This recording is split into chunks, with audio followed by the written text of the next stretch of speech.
À date, nous appliquons le tarif de l'année dernière, qui consiste à 2500 francs par exemple pour tout ce qui est déploiement en vue de la Tabaski. Pour Popenguine, nous sommes restés sur les tarifs de l'année précédente. Et je pense qu'aujourd'hui, je suis en compagnie avec la directrice de l'exploitation. Elle voudra tout à l'heure prendre la parole pour ensuite vous expliquer de manière très détaillée l'ensemble des statistiques liées à ces grands événements et au déploiement que nous sommes en train d'effectuer sur la phase aller pour la Tabaski, mais sur la phase aller-retour pour la fête de Popenguine. Les chiffres relatifs à l'événement, au déploiement des départs organisés depuis le 23 pour l'événement Popenguine et la Tabaski 2026. Et globalement, pour les événements confondus, nous avons eu à effectuer plus de 820 départs jusqu'à ce jour à 11h00 et transporter plus de 37 000 voyageurs. On a eu à effectuer des départs sur le nord-site classique de Dieuppeul, Liberté 5, pour les renforcements et les départs classiques de Sénégal Demdik, sur le site de l'arène nationale à Pikine et sur ce site à Colobane. Oui, on a fait une organisation, répartir nos forces sur les deux sites, arène nationale et Colobane,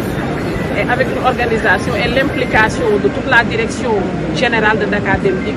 on a eu à transporter les passagers sans aucune difficulté.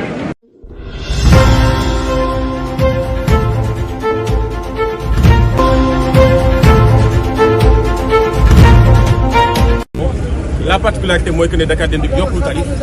Dakar Demdik est resté sur les mêmes sites et Dakar Demdik est plus que jamais là pour mën a yóbbu Sénégalais yi fépp fu ñu bëgg ci région yi pour faire Tabaski bi et éventuellement assurer le retour ndax def nañ ko ci àll bi pour l'ensemble des pèlerins yi nga xam ne ñoom ñoo demoon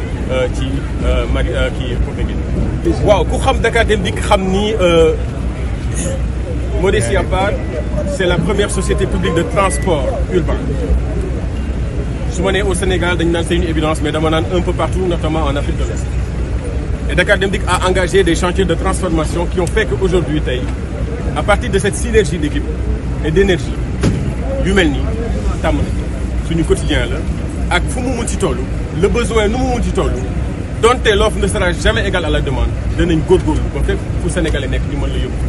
incha allah. boobu am ni def nañu déploiement bu am solo bi nii ci Popenguine war ko defaat également sur les phases aller de la Tabaski dañuy yëgal Sénégalais yi ne à l'origine dañu tàmbali woon dimanche pour Tabaski def lundi def mardi mais compte tenu de la demande dañuy continuer ba suba ci ndigalu directeur général Assane Mbengue di wax ni fépp Sénégalais nekk am yitte yu dem ci sa gox ngir Tabaski incha allah suba ñi ngi fii ci zone yi nga xam ni benn bi mooy Colobane bi ci topp di arène nationale de 7h à 15h voire même au-delà ndax fépp Sénégalais nekk danañ toog nigandiku la ba sa heure dem jot ñu yóbbu la ci kaaraange di leen wax ni suñu objectif mooy incha allah góorgóorlu ba képp ku ñu yóbbu comme ni ñu koy defee ci Popenguine bi defaat ko ci Tabaski ren bi yóbbu la ci jàmm indi la ci jàmm avec zéro accident. te loolu buñ ciy dugg mënuñu ci ñàkk remercier le comité de prévention des accidents bi nga xam ni moom la directeur général Assane Mbengue mettre en place ñu ànd ak ñu ci liggéey bi remercier les partenaires sociaux remercier surtout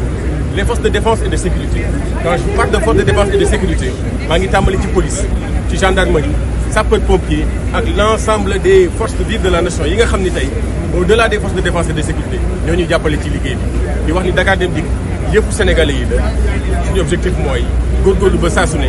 ñuy nekk ci seen i wet d'où notre slogan encore plus proche. yaa ngi remercier aussi la presse. La presse vous faites partie de nous ndax tey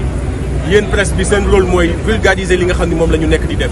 et je pense que tey boo nee Dakar Demdik ci bopp Sénégalais yi ku ci nekk mi ngi yëg changement bi nga xam ni amorcé nañ depuis maintenant près de 24 mois et porté par le directeur général monsieur Assane Mbengue mu nekk loo xam ni tey bu ko réussir yi ñi ngi ciy àndal mooy les braves travailleurs de Dakar Demdik ñoom tamit ils ne sont pas du reste moo tax leen di remercier ñoom les travailleurs ñoom moom le DG le conseil d'administration présidé par le président Mamadou Goudiaby et l'ensemble des administrateurs ak yéen presse bi nga xam ni lu ñu liggéey te vulgariser wu leen ko ñu yegg ci sénégalais bi nga xam ni daf ko war a yëg moom la ñuy wax cascader l'information à la maille opérationnelle te yéen a ngi ci góorgóorlu bu baax ñu ngi leen di jaajëfal leen sant di leen gërëm di leen wax dig daje ba beneen incha allah. farata ndaje bi moom mooy